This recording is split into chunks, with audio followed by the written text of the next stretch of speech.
Alright you guys, this is a video response to Najee's Cannonball video about techniques on the saxophone. Now in this video, it's not going to be a bashing video. This is not a I'm mad at Najee and I'm going to respond to him. No, this is a different type of video. A video where I want to express my opinion. Not so much saying, oh well, Najee, I hate you. Actually, I think Najee's a wonderful saxophone player. I've been listening to Najee ever since I was a little kid. But I believe that this is him, to be honest with the response that he gave me. And basically, it's a Cannonball video. And Cannonball saxophones, everybody knows I love Cannonballs. But Cannonball saxophone video, and I was looking at Najee talking about the techniques on the horn.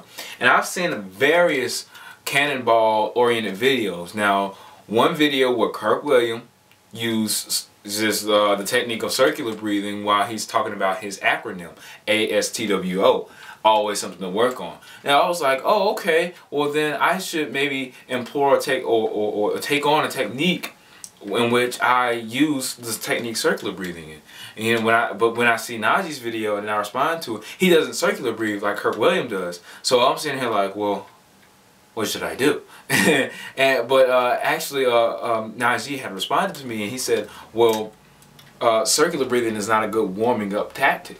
Now, and it's not about being cool. Now, I use the words verbatim. It will be a lot cooler, not verbatim, but this is the gist of what I said. It would be a lot cooler if he maybe circular breathed throughout his techniques. I mean, yeah, I kind of sounded like a novice, and I kind of sounded like I was just want to have fun and say something, comment, something, ignorant kind of in a way. But no, I actually said that for a reason. Not necessarily that it's cool. I mean, people think it's cool when they see it, but I like the actual logistics of the circular breathing technique. Now, I know Kenny G does it a lot, and he did a Rico video, or Rico company influenced video, that was talking about circular breathing, and he did a really good job, and he talked about how he circular breathed and how he's been doing it over years. Now I don't know if he's using it as a warm-up tactic, but I actually found it to be pretty efficient when it comes to warming up. Now this is my soprano Mercury, really what I've been doing over time, I've been playing about 7 or 8 years. I'm nowhere near as experienced as Najee, Kenny G, or Kirk Williams, but I would like to be as experienced as one day. And I would like to be a good musician, but I don't consider myself to be a good musician. I just like playing the saxophone. So, yeah, but when I saw the video, I had responded and I said it would be a lot cooler if he did the circular breathing. Now, it's not that I'm saying that, oh, well, he's not cool because he doesn't circular breathe, or he's not cool because... No, that's not what I'm saying. I'm not saying that in the least. Actually, I'm saying that he should circular breathe because, in my opinion, my humble opinion, I think it adds a level of difficulty to the actual technique. Now, say... for me, when I first learned how to play saxophone, when I was getting up, trying to get up on my scales, my mentor told me, you have to learn all your major scales or I cannot mentor you. And I was like, oh, okay. So when I learned them, I used to play them like this.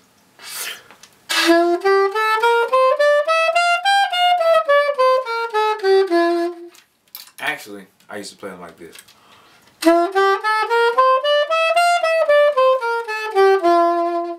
Okay, now that's a concert B-flat scale for soprano, a B-flat instrument. Now, when I take that, he told me to take that, because I used to play all 12 of my major scales like that. Now, we're not getting into another mode right now, but this is what he told me. He said, take that, and this is basically what Kirk Williams said, take that scale, flip it up, turn it around, and make it harder for yourself.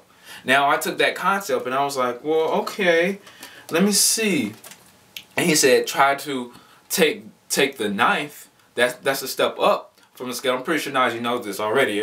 Any musician who's experienced, knows this. But this is for the viewers who don't know about music. Taking it up to the ninth is pretty much just adding the next step to the scale which is in the key. So the next musical step up. So basically, if we're playing the concert B flat and I start on a G, excuse me, not concert B flat, but whatever the key I'm in right now, excuse me, I'm not even thinking about it. I'm just so excited to be talking about, to be responding to Najee's video. But I'm playing in concert G on the soprano, and I think that's a one step up from concert, so there'll be a concert F. Excuse me, yeah, concert F, key of G for soprano. Now, when I'm playing this, he said make it harder. My mentor said make it harder. Okay, so what he told me to do was take it up to the ninth, like I said before. Now I take that and take it up to the ninth. So I go here.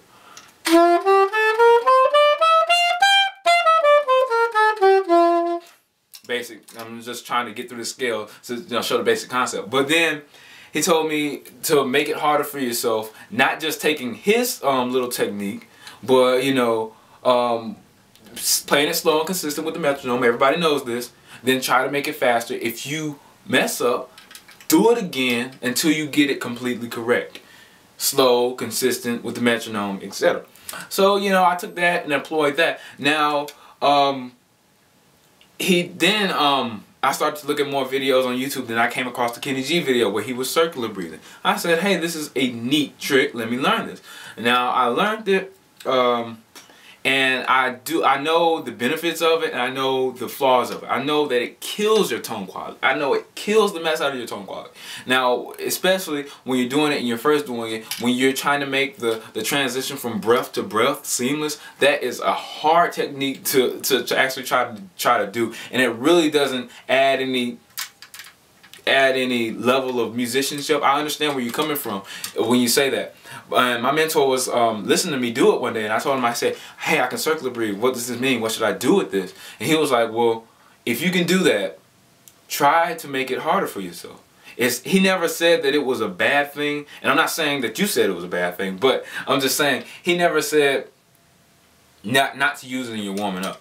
Now, everybody knows that when you're warming up, you use your scales, you do articulations, you do your long tones, and you do your overtones, and you practice the range all up and down the horn, all the way down to the low B flat or low A if you got a baritone saxophone. You do all these, things to warm yourself up, and then you start to move on to once your horn is kind of warm, you can start moving on to maybe some articulation, some speed, some slurring. Everybody knows this when you're warming up. But when you're warming up, I found that circular breathing can actually help me with my warming up. Now, you may think one way, I think another way. When I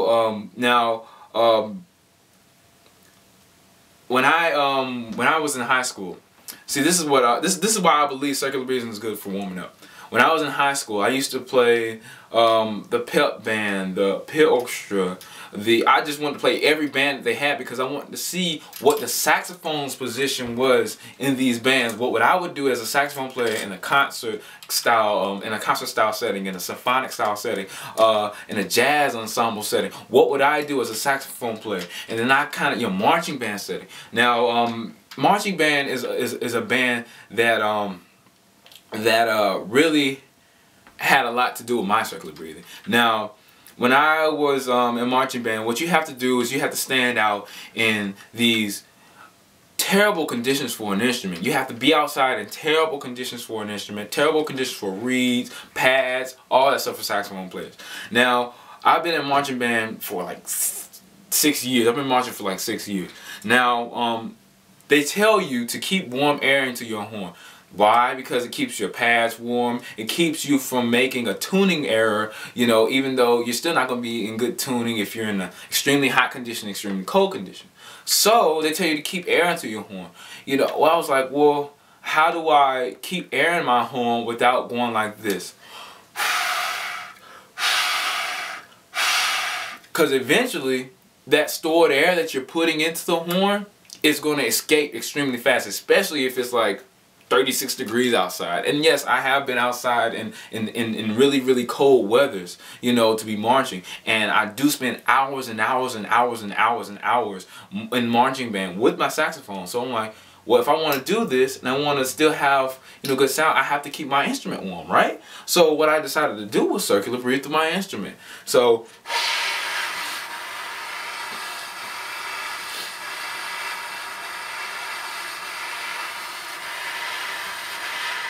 And this keeps a consistent warm flow of air. So if at any point in time the drum major blows his whistle off, I'll be ready to play that first note. So it won't come out like, and I'm trying to imitate what it would be like if I was in extremely cold weather and my saxophone is just, that's what it would sound like. It wouldn't come out like I wanted to because of the weather. And I'm pretty sure anybody who's outside, have been outside playing a saxophone for an extensive amount of time knows this. But yeah, I just found it to be a good technique to use in certain types of, or certain situations where I needed to warm my horn specifically. Now if I'm in my room, or if I'm in a different place warming up, yeah, I actually might use it, but not as much. Now, this is not, okay, every day, guys, every day warm up, circular breathe. No, this is not what I'm trying to say. I'm trying to say that there are times where even if I'm not in dangerous conditions, I actually use circular breathing, you know, dangerous conditions for the instrument. But that's what I'm basically saying, and I'm basically saying that you know, me personally, I think that it's almost like a healthy game I can play. Now, when I'm practicing, I have to keep my mind, you know, focused on the goal, because not everything that you practice on the saxophone is ideal, is what you want to practice. But sometimes, you know, you have to do, a lot of times you have to do that, as a matter of fact. And we know this, everybody knows this that's in the saxophone world. You know, sometimes you have to not even just on the saxophone, in any craft you do, you're going to have to go through some hard work that you don't want to do, right? So I figured if I made a game out of it and circular breathe, like my mentor said, he said, well, if you can circular breathe, do it, flip it around, do it as many difficult ways as you possibly can, because you're going to come up with something that nobody's ever came up with before. Because everybody thinks that circular breathing is, hey, it's not good, it's bad for your tone, it's a lot of bad things, but at the same time it provides a challenge. I've once, you know, tried to circular breathe so long that my embouchure muscles started to get tired. I noticed that when when you're working out regularly, the way the body develops muscle is by damage and repair. Damage and repair. So basically, I've always been practicing my saxophone, but I've never been able to practice my saxophone so much that my embouchure muscles get tired. And I've always been trying to do that. And when I circular breathe, if I circular breathe long enough, my embouchure muscles will start to get tired and I'll be fatigued. That's when I want to key in. That's when I want to key in. Like Muhammad Ali said, he always practices, but he never counts how many sit-ups he does. He never counts until he gets hard. And that's what I want to do. I don't want to start to work on my sound when it's easy for me to play my sound. I'm not trying to work on my sound and trying to work on my long tones exactly when it's easy, you know. And this might not be a warming up tactic, and it might be a warming up tactic, depending on what I want to get done that day. But I want to work my saxophone, work with my saxophone when my embouchure gets tired. Because there are times where I'm gigging, and I'm gigging for hours on end, but I don't see that. Only thing that really shows that I've been playing for a while is my embouchure and the failure of my embouchure.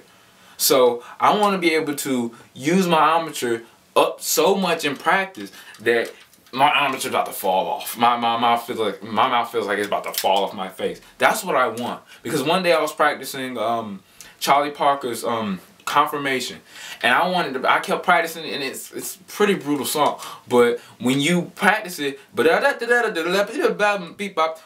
bebop is really hard and tough when you're trying to get those changes down, and you're trying to get that melodic chord progression down under your fingers when you're trying to solo. All that stuff is hard, but when you're trying to go at the speed that Charlie Parker and Dizzy Gillespie did, it's really hard. So my embouchure got tired, and I was like, well, how am I able to keep practicing this song even though my emboutsure's tired? I want to be able to keep practicing. And then circular breathing, when I started circular breathing, I'm like, this is the same feeling that I felt when I was, you know, practicing for Confirmation, practicing the song Confirmation. I was like, wow, you know what, maybe I should start getting into this mode where I'm fatigued and pressing through that.